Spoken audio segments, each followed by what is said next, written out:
Assalamu alaikum. Hi, Oracle, Reiki spiritual healer. And today I wanted to, feature the question that Sister Aisha had asked me. And we had a whole conversation. Sister Aisha from California. So I just wanted to, touch on her subject because we had a whole in-depth conversation about why do religious leaders tell women to stay in abusive relationships. I'm hearing, and while we were collaborating last night, I'm hearing, a bunch of religious leaders saying that men are the head, and nobody is discounting that. Nobody is discounting that men are the head. But we are also wanting to understand, why is it imperative that we stay in a relationship that is abusive, where we are not, feeling safe, where the children in a relationship are not safe. But from each standpoint of the religious law, is saying that you should stay and have women stay in abusive relationships where they are a lot of times abused to the point where they are unalived. And it is absolutely being condoned by religious leaders. And I've heard on many occasions where the preacher or the pastor or the minister has said, the man is the head, stay in that relationship. If you're getting a divorce, you go back to that relationship to be unalived, to be, again, to be poured, acid in my face, to be set on fire, to be chopped in the head. I've seen women in my family be chopped in the head with a machete. And we were just comparing notes on, we are urged to take that kind of abuse for what? So that another person doesn't have to go through that? And this is a learned behavior, and I heard, what she brought to my attention was a white pastor who was saying that, women want men, to be some kind of meek person, to be one of those, persons in a relationship. They want a female. No, that's not what we want. We want to feel safe with the person that we are entrusting our lives with. So if you have learned this behavior, that we must stay with you through thick and thin, that we got to be your ride or die, because we're going to die ultimately, because you're going to siphon our energy to death.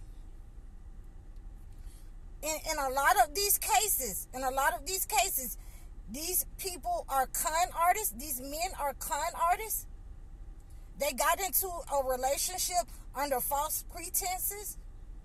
A lot of them, a lot of the ministers are not addressing the fact that they didn't go through the right channel in order to get into a relationship with the female. So, in reality, the way that females are feeling is that we don't have to stay in abusive relationships. We don't have to stay in abusive relationships when it has not been taught by the church. It has not been taught by the family. What was the courting responsibility until now? How was the process to get into a marriage until now? When a lot of women were married to the minister, the church, and they were being taught to follow the priest, the preacher, And that was their man, and it was no right of how the relationship was supposed to go about with courting from the religious aspect. But yet and still they will say consistently that the female needs to stay in these relationships, in these abusive relationships, in these relationships where your husband is a con artist, where your husband is a drug addict, where your husband has not been taught any skills, where your husband is uneducated, where your husband has addiction problems, where your husband has addictions to gambling. I just seen one post earlier where where a lady found out that her husband was gambling online $400 a day, for the last couple of years, and lost $900,000. And she's having to sue a company. See, nobody is talking about the fact that a lot of these men that we have married, and I'm just giving it to you blood raw, were pimps and hustlers who have got into these relationships, and they want somebody to stay in these abusive relationships. And a lot of them cannot do anything else. A lot of them, their body is broke down.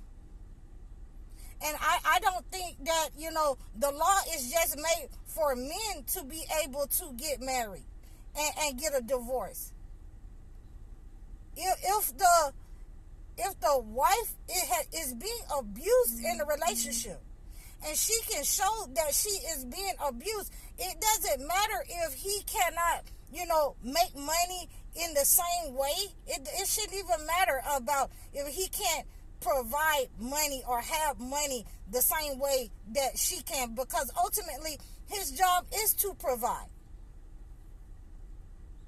I've heard a lot of pastors saying that, a lot of preachers, a lot of ministers, that you submit to your husband even though that he's wrong. You do not, and I'm telling you out my own mouth, you do not have to submit to your husband if he is leading you wrong. If he is being wrong and something is, guiding him other than God in the relationship. If the football, if the porn, if anything is guiding him in the relationship other than God, you do not have to submit to something that is wrong.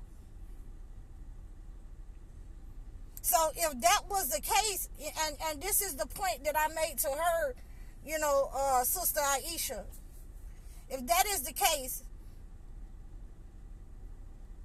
then when my husband left me and I wouldn't take him back because he was, doing things as a truck driver that was unbecoming to the marriage, that would put my body in danger, and you're telling me that I could not leave or let him leave or refuse to sleep with him and put my body in danger with him because he is a man and I should submit to my husband. That's not what that means. That's not what that means. That means that, if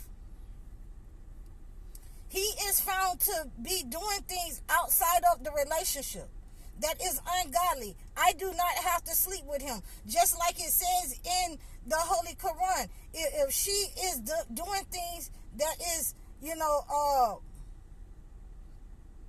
that is ungodly, and she's carrying herself in a way that is unladylike, where she has been found to be being in fornication with somebody. And a lot of times being in fornication, with somebody physically, a person, it could be somebody is being in fornication on their phone. It could be that a person is in fornication in their addiction. And that is saying to me that I need to go ahead and kill myself, unalive myself, because I married a man and he withheld from me that he had gambling addictions or he had addictions. or he had porn addictions. I need to submit to a man and be abused by him because he wants to take my money and live off of it. He doesn't have the skills that he needs in his life. When you know, and she and I, and we were in agreement on this. And we had a whole conversation. So, you know, and I want all of you to know, please donate to me if you want me to talk about a topic. We had a whole conversation on this last night. That if I have more money than him, then and he hasn't gone to school, he hasn't gone to try to get any skills, and we're trying to, you know, come up together. And I say to him, you know, yo, we're gonna get married. Our first year, we're getting married. I don't see him trying to go and get any skills. I don't see him trying to go and be auto mechanic. I don't see him trying to go to, you know, any kind of, you know, trade schools. I don't see him trying to hang around with, you know, dudes or anything. All I see him trying to do is hustle me and be a con artist. I see him trying to look good. I see him trying to play video games. I see him trying to, you know, be a part of, you know, the male hierarchy, where he's playing on the woman. So you're pimping me. I'm not your wife anymore. I'm a whore. You're pimping me. So if you don't have the skills that you need, then that means that you're taking it from your wife. That means that you're taking it from the woman. And I have asked many men on this platform, you know, was your father in your household? And a lot of them were raised by single women. A lot of them were raised by single women who were afraid of them after they got to be a certain age. A lot of them were raised by single women who had to put them out when they got to be a certain age because they started rolling with the wrong crowd, or rolling up on the female like they were actually paying some bills. And a lot of the men consistently told me that, you know, no, when they got to be, you know, teenagers or whatnot, they wasn't trying to help their mother pay any bills. They wasn't trying to, you know, kick in for school clothes or with the rest of, you know, the help for their siblings or the upkeep of the house. And they straight to my face say that was her job. It was her job that their father left. So a lot of, you know, you guys are having these issues,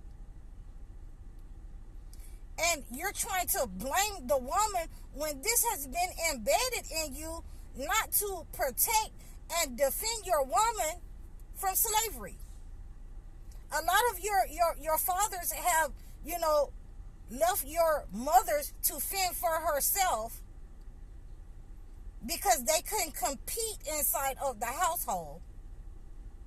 They couldn't compete with either you stand up and be, you know, the man that God called you to be, so that I can raise the children, so that I can be in my natural energy. They didn't want that. They wanted to, you know, be what somebody else said. They wanted to be the pimps. They wanted to be the hustlers.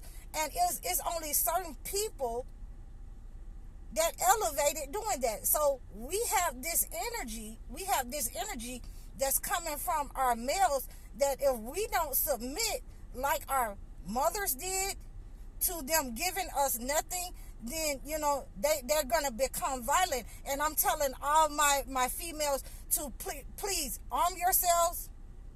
Please arm yourselves, because we know what it looks like when men cannot have their way. When men do not have the women, when they can't get off the way that they want to with women when they can't have their way with women, please arm yourself, because they will try to take their way. Please make sure you put whatever you need. If you need razor blades somewhere stuck to your, taped to your collar, whatever you need, you need to defend yourselves from these brothers who would not only try to harm you, but would let other people harm you and set up on you, because this is what they have been taught. This is what they've been taught from slavery. This is what they've been taught from their slave masters. This is what they've been taught in colonialism. This is what they've been taught. She doesn't need any help. She needs to struggle. She's here to take care of you, and it's not the opposite. It's not the opposite other way around. It's not what the Bible or the Holy Quran says. And we're supposed to have sympathy, because when a man doesn't have money, we are supposed to, sympathize with him. But we have to look at why he doesn't have money. If he doesn't have money, then I don't see one sister roaming around here saying, oh, nah, you don't have money. But we are saying you won't be able to have a woman. You won't be able to marry my daughter. You have to marry, where you are. You have to marry the type of women where you are. So I hope that we have had this conversation, with the preachers and the people who are telling our young daughters, young women, that they have to stay in abusive relationships when none of this has been covered. How to get married, how to choose a spouse, and the women have to now come and talk to our daughters and say, no, you don't want him. He don't have any skills. No, you stay away from my daughter. You stay away from here. These people with these behavioral problems. Okay, so we have to absolutely protect ourselves and defend ourselves and defend our young ladies from these people. Again, let me just recap. From these young men who are bringing nothing to the table, who are uneducated, who have nothing to offer but being a con artist, a hustler. These people, these men who have problems, multiple kids, who's had problems in their previous relationships. So I hope that this has helped you. I'm glad that we are able to get this on the table to say what we don't want from our male counterparts, what we don't want in our house. We want the intelligent brothers. We want the brothers who are standing up in the communities. We want the brothers who are helping their mothers. We want the brothers who have skills. We want the brothers that, can come into the communities and straighten out, the grass and say, this is what you need to be doing, sister. The born leaders, not the ones waiting on to see how much I have, how much I'm making, so that they can get comfortable, so that they can start trying to live off me and siphon my energy, or any woman, their mothers, their sisters, anybody that they can lay up on, that's what they will do. They will start selling their bodies in order to have somewhere to stay. They will start selling their bodies in order to portray themselves to the community, to other men as men. That is not what we want in our lives. We want the real leaders that are being led by God. And if, the ministers and the people who are in control of the men, the ones who are in control of the men are not teaching that, are not teaching that our men are supposed to be a certain kind of way in character and indeed in the household, and know how to have discipline with their behavior, then we should ultimately not listen to those people. Only listen to the ones who are giving the righteous, just advice. I'm High Oracle, Reiki spiritual healer. Assalamu alaikum.